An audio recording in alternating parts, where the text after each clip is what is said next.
Bom dia, amigos. Hoje nós vamos fazer.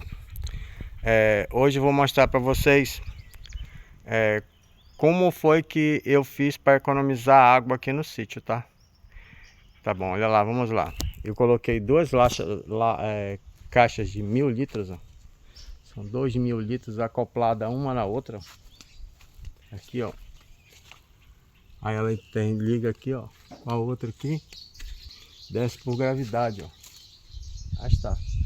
Aí aqui em cima, ó, vem a água do telhado, ó, que é um galpão que a gente tem.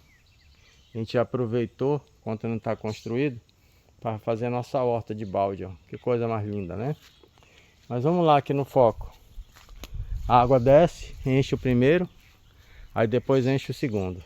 Aí a gente pega a mangueira para irrigar as plantas, ó. E eu vou mostrar para vocês como fica forte a água, tá? Vou tirar para vocês, ó. Dá uma olhada aí.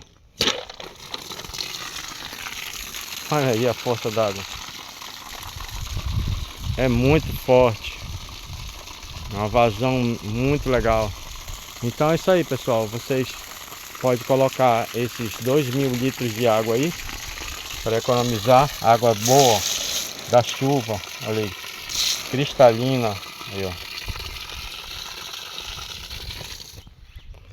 para vocês economizar no plantio, certo?